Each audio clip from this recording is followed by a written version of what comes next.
Alrighty guys, welcome aboard. I'm Tristan, I'll be your tour guide for the flight, so to speak. We're going to go to the London Bridge and back again, and I'll give a running commentary as we go. If you have any questions throughout the flight, feel free to ask. I'll do my best to answer, okay?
Okay guys, so as we cross the cliff here, 5 fossils on our left, and another 2 in front of us here. We'll pass them on our right.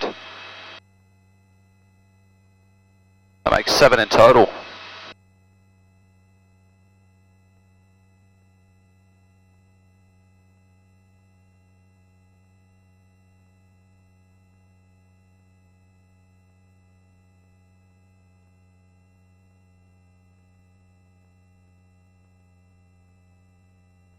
Now we're just passing the last of the Apostles, guys. From here on out, the rock formations have their own names, and I'll name a couple of them to you. Now, of course, as we make our way to London Bridge, you'll see all the sights on the right-hand side of the helicopter. The return leg of the flight, you'll see them on the left as well.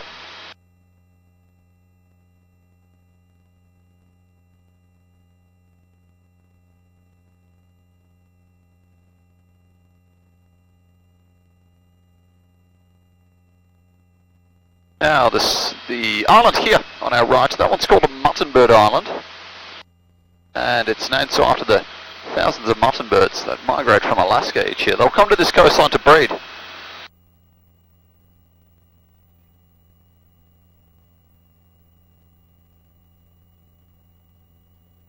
little further along we have the Baker's Oven.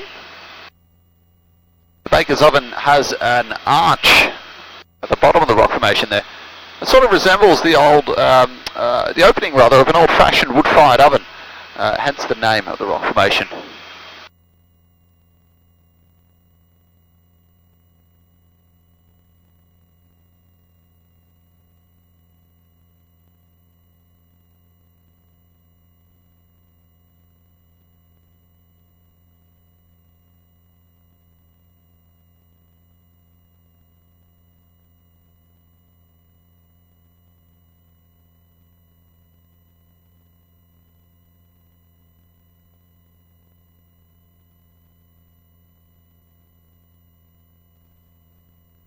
Whole cliff face is limestone, correct? Yeah, that's right, yeah, so mostly limestone and sandstone. And it's said that it erodes at a rate of about 2 to 5 centimetres each year.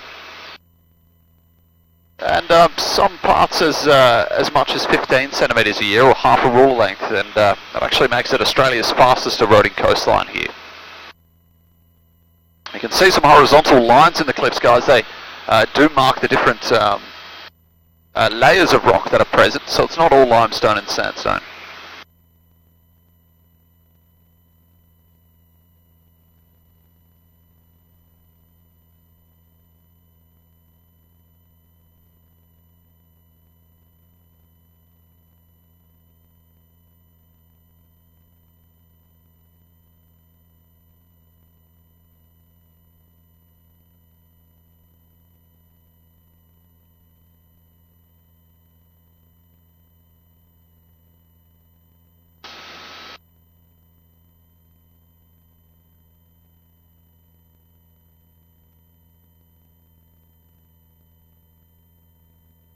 We're passing Port Campbell now on our right. So a little further along we have 2 Mile Bay and Shelley Beach as well.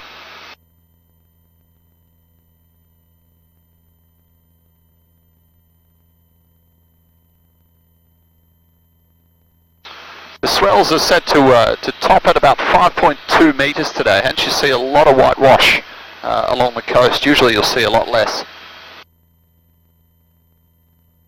5.2 metre swells are definitely above average, guys. You'll see them around the waves, that is, around London Bridge at the moment, crashing up against the cliffs in quite an impressive manner, rather. Ahead of us here we have the arch stemming from the cliff. If you look out the front window, it's not London Bridge, it's just, it's simply called the arch, not a very creative name it's been given. It is supposedly large enough to be able to fly one of our smaller helicopters through.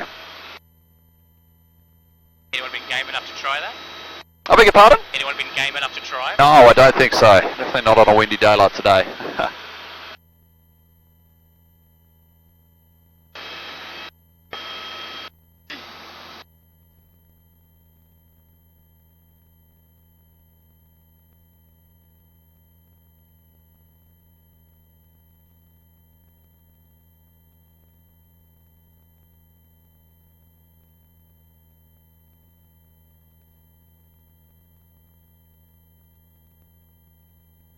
Now, at the far end of this headland we're passing at the moment, a little further down, we'll see the London Bridge.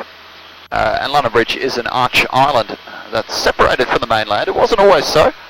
There was a second arch that connected it, which collapsed in 1990. And our London Bridge on our right-hand side, guys. Again, have a look at those swells crashing up against the coastline along here. Very impressive.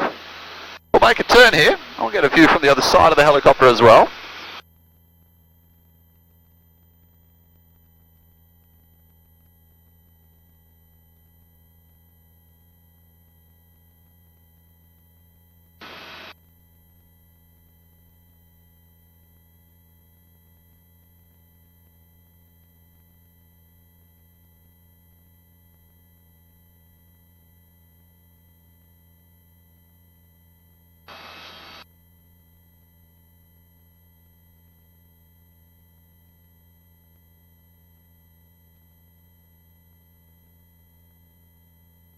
And guys, now we have again London Bridge on the left hand side. We made a turning climb to about 750 feet. That's about 250 metres above the water.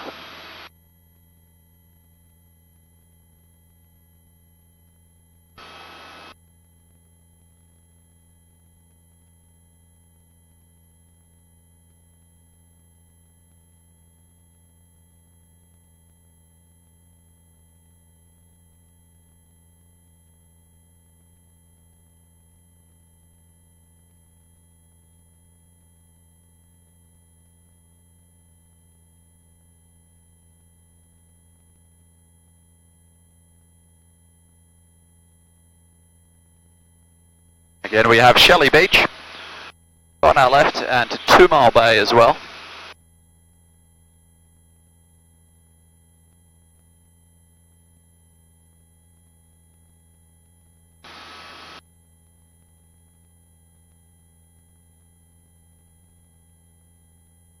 You can see right into the bay of Port Campbell now too, guys. Port Campbell was established around 1865 as a fishing village, and a little bit of commercial fishing still goes on today in the form of crayfishing. For the most part though, the town really takes care of tourists and visitors passing through.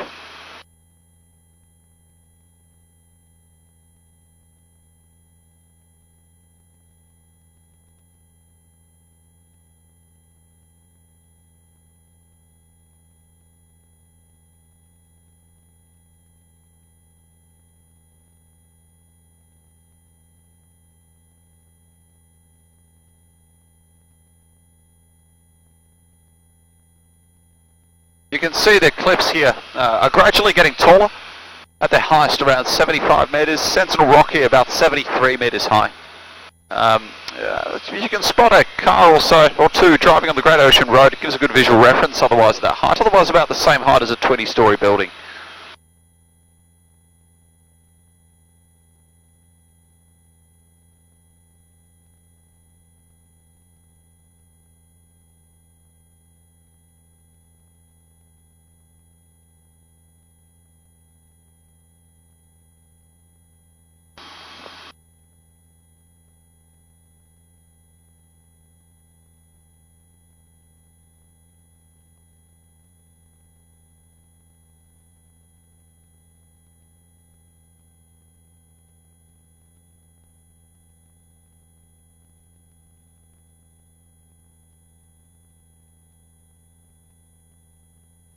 On our left now, the Baker's Oven, as well as the Sherbrooke River a little further along.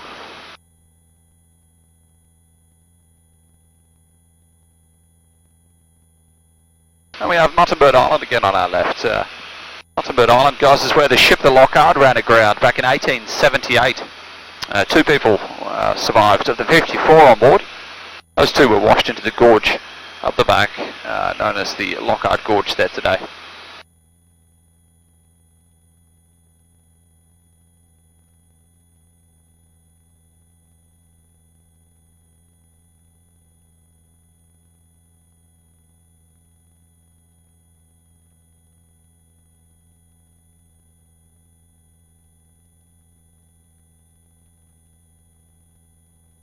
And here we have all the apostles, guys, 7 in total.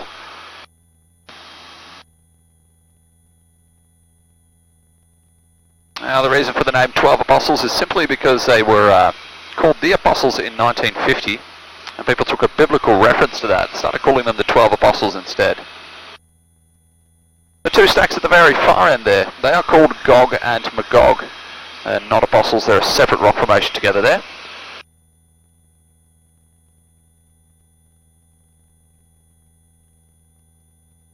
We'll make a turn here, guys, back for the heliport.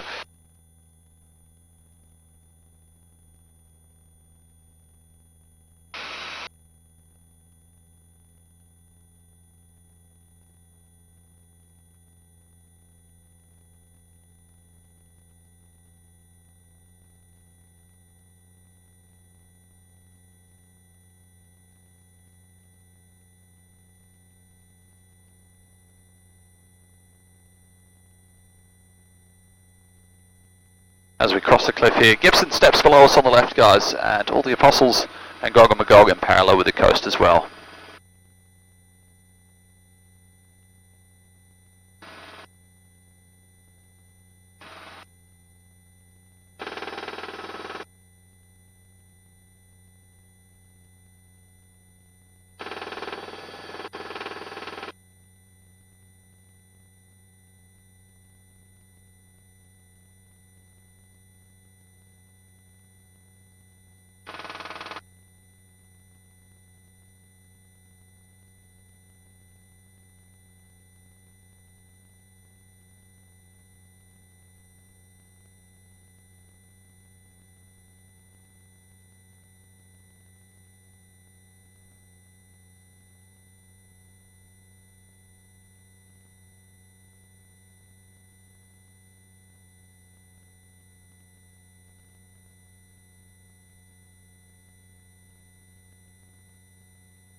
Guys, thank you very much. Hope you enjoyed that.